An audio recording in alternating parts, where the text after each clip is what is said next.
안녕하십니까. 한소망 채널의 한소망지기입니다. 오늘의 새벽 말씀 묵상 시간입니다. 말씀의 제목은 믿음의 형제를 구하기 위한 전쟁입니다.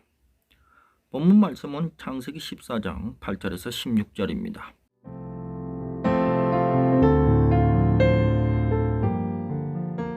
본문은 세상에는 나라 간의 전쟁이 있고 영적 전쟁이 있음을 교훈하고 있습니다.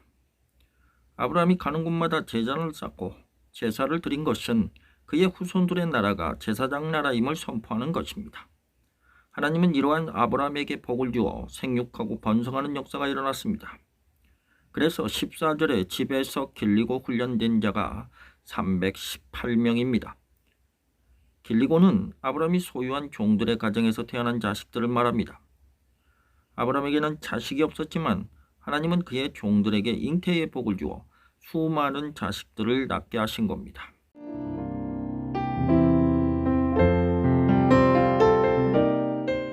그리고 가축들도 생육하고 번성함으로 수가 많아 318명을 뽑아 신앙으로 훈련시키며 목자의 역할과 함께 공동체와 재산을 보호하는 역할을 맡겼습니다. 아브라함 공동체의 생육하고 번성하는 역사는 교회의 부흥을 보여줍니다. 번성은 사람의 힘이 아니라 하나님의 능력으로 되었기 때문에 교회의 부흥도 성령 하나님의 능력으로 되는 것입니다.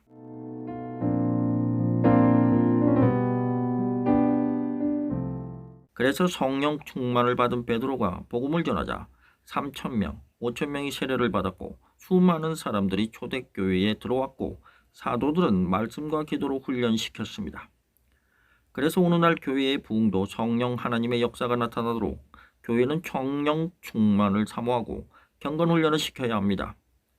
아브라함이 마므레 형제들과 동맹을 맺고 화평할 때 소돔 지역의 나라 간의 전쟁이 일어났습니다.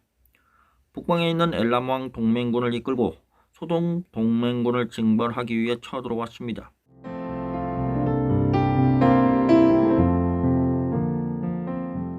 그래서 소돔 지역 동맹군이 패하여 모든 재산을 빼앗기고 사람들이 포로로 끌려갔는데 아브라함이 언약 안에 있는 롯과 그의 가솔들도 포로가 되었습니다.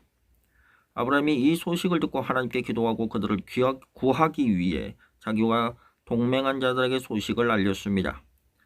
그래서 아브라함은 자기 집에서 훈련한 318명의 사병과 동맹한 자들의 사병들을 이끌고 그들을 추격하여 단에서 그들을 발견하고 밤중에 적들을 기습했습니다.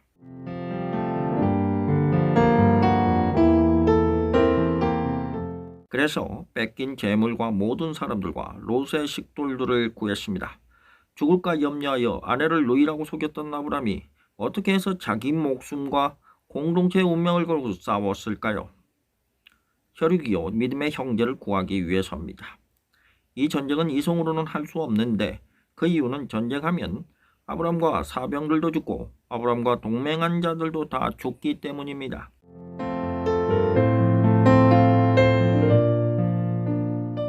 그런데 소식을 듣고 하나님께 기도할 때 아브라함에게 담대한 마음을 주었고 마므레 형제에게도 담대함을 주었기 때문에 전쟁에 참여했던 것입니다.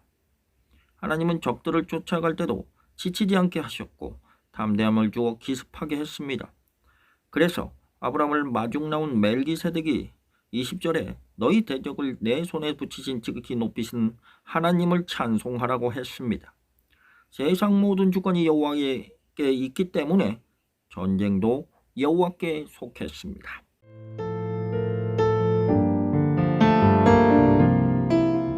그래서 여호와께서 허락하지 않으면 어떤 전쟁도 일어날 수 없습니다. 소돔 땅에 일어난 전쟁도 하나님이 허락하여 악한 소돔 왕들을 북방 왕들에게 붙여 심판했고 아브라함의 언약 안에 있는 롯을 포로로 잡아간 북방 왕들도 아브라함에게 붙여 심판한 겁니다. 지금 우리가 싸우는 영적 전쟁도 여호와께 속했습니다. 여호와께서 예수님을 보내어 사탄의 머리를 깨뜨리고 승리하셨고 다시 오셔서 세상을 심판하시고 사탄을 무적행에 감금함으로 모든 전쟁이 사라지고 평화로운 나라 하나님 나라가 완성됩니다.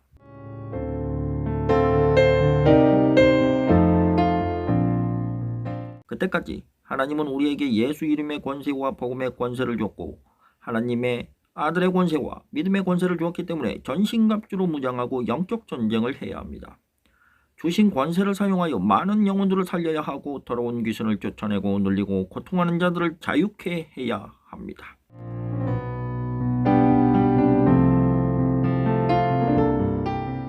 오늘의 말씀 묵상이었습니다.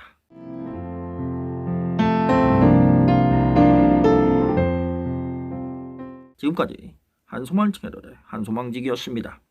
감사합니다. 다음 시간에 다시 찾아오겠습니다. 안녕히 계십시오.